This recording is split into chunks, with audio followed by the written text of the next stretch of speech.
Hello friends, നാസ് കിച്ചണിലേക്ക് എല്ലാവർക്കും സ്വാഗതം. അപ്പോൾ ഞാനിന്നിവിടെ വെറൈറ്റി ആയിട്ടുള്ള ഒരു മുട്ടക്കറിയുമായിട്ടാണ് വന്നിരിക്കുന്നത്. അപ്പോൾ എല്ലാവരും ട്രൈ ചെയ്ത് നോക്കുക. അതിന് വേണ്ടിയിട്ട് ഞാനിവിടെ 2 വലിയ ഉള്ളി ചെറുതാക്കി കട്ട് ചെയ്ത് വെച്ചിട്ടുണ്ട്, 3 പച്ചമുളക്, കുറച്ച് കറിവേപ്പില, ഇഞ്ചി വെളുത്തുള്ളി പേസ്റ്റ് ചതച്ചതാണ്, 2 ഏലക്ക, 2 ഗ്രാമ്പു, കുറച്ച് ചെറിയ ജീരകം, ഒരു കഷ്ണം കറുവപ്പട്ട, പിന്നെ ഒരു ചെറിയ തക്കാളി ചെറുതാക്കി കട്ട് ചെയ്ത് വെച്ചിട്ടുണ്ട്, 1 ടീസ്പൂൺ മുളക് പൊടി, 1/2 ടീസ്പൂൺ മഞ്ഞൾപ്പൊടി, 1/4 ടീസ്പൂൺ ഗരം മസാലപ്പൊടി, 4 മുട്ടയാണ് ഞാൻ പുഴുങ്ങി തോലൊക്കെ കളഞ്ഞ് വെച്ചതാണ്, 1/4 കപ്പ് പാലാണ് ഇത്, പശുവിൻ പാല് തിളപ്പിച്ച് ചൂടാറിയതിന് ശേഷം എടുത്തതാണ്, ആവശ്യത്തിന് വെളിച്ചെണ്ണ, ഉപ്പ്. നമുക്ക് കറി ഉണ്ടാക്കുന്നത് എങ്ങനെയാണെന്ന് നോക്കാം. അപ്പോൾ ഞാനിവിടെ ഒരു പാന് വെച്ച് ചൂടാക്കിയിട്ടുണ്ട്, അതിലേക്ക് ആവശ്യത്തിന് വെളിച്ചെണ്ണ ഒഴിച്ച് കൊടുക്കാം.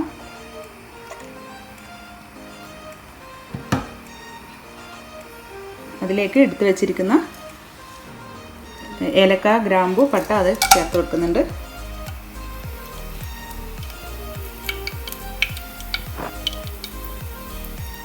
അതിലേക്ക് ഞാൻ വലിയ ഉള്ളി ഇട്ട് കൊടുക്കുന്നുണ്ട്.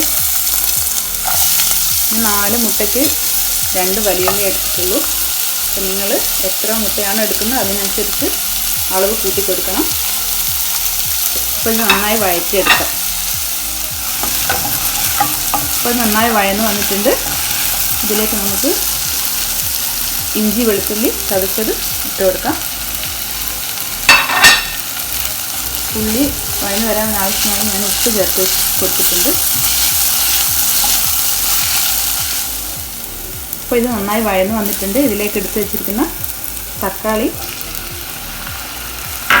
പച്ചമുളകും കറിവേപ്പിലയും കൂടെ ചേർത്ത് കൊടുക്കാം.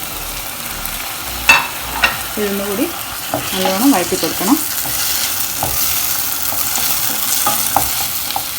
ഇത് ലോ ഫ്ലെയിമിൽ മൂടി വെച്ചിട്ട് 5 മിനിറ്റ് വേവിച്ചെടുക്കാം. അപ്പോൾ ഇത് നന്നായി വഴന്ന് വന്നിട്ടുണ്ട്. ഇതിലേക്ക് എടുത്ത് വെച്ചിരിക്കുന്ന മഞ്ഞൾ, മുളക്, ഗരം മസാലപ്പൊടി ഇട്ട് കൊടുക്കാം.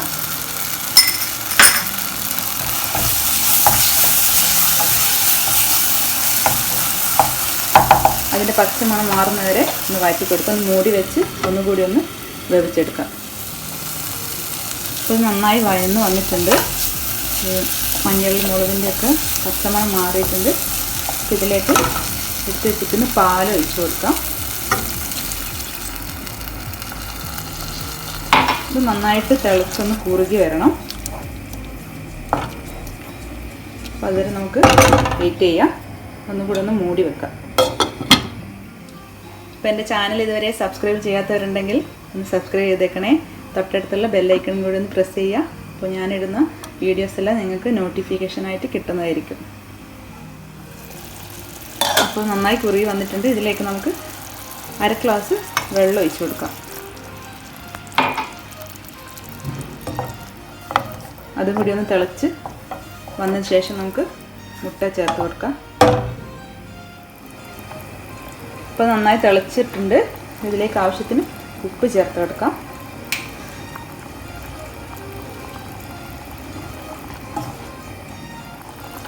അപ്പോൾ അതിലേക്ക് ഞാനിത് മുട്ട ചേർത്ത് കൊടുക്കുകയാണ്. മുട്ട ഒന്ന് ഇതേപോലെ ഒന്ന് വരിഞ്ഞിട്ട് ചേർത്ത് കൊടുത്താൽ അതിൻ്റെ ഉള്ളിലേക്കൊക്കെ മസാല പിടിച്ചിരിക്കും. നമുക്ക് വേണമെങ്കിൽ ഇതേപോലെ കട്ട് ചെയ്തിട്ട് 2 ഭാഗമാക്കിയിട്ടും ഇട്ട് കൊടുക്കാം.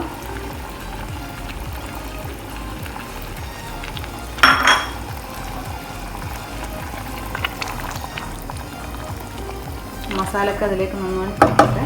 ഒന്ന് തിളയ്ക്കുന്നവരെ നമുക്കൊന്ന് മൂടി വെക്കാം. ഇപ്പോൾ നമ്മൾ കറി ഇവിടെ റെഡി ആയിട്ടുണ്ട്. ഞാനിവിടെ കുറച്ച് മല്ലിയില എടുത്ത് വെച്ചിട്ടുണ്ട്, അതുകൂടി ചേർത്ത് കൊടുക്കുക. ആവശ്യമുള്ളവർ ഇട്ട് കൊടുത്താൽ മതി.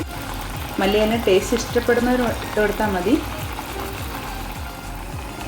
കറി ഇവിടെ റെഡിയായി. തീ ഓഫ് ചെയ്യാം. ഇത് സെർവിങ് പ്ലേറ്റിലേക്ക് മാറ്റാം. നമ്മുടെ കറി ഇവിടെ റെഡി ആയിട്ടുണ്ട്. അപ്പത്തിൻ്റെ കൂടെയും ചപ്പാത്തിയുടെ കൂടെയൊക്കെ വളരെ ടേസ്റ്റി ആയിട്ടുള്ളൊരു കറിയാണ്. എല്ലാവരും ട്രൈ ചെയ്ത് നോക്കണം. അപ്പോൾ എൻ്റെ വീഡിയോ ഇഷ്ടപ്പെട്ടില്ലെങ്കിൽ ലൈക്ക് ചെയ്യുക, കമൻറ്റ് ചെയ്യുക, സബ്സ്ക്രൈബ് ചെയ്യുക. അപ്പോൾ അടുത്ത വീഡിയോയുമായി കാണാം. ബൈ.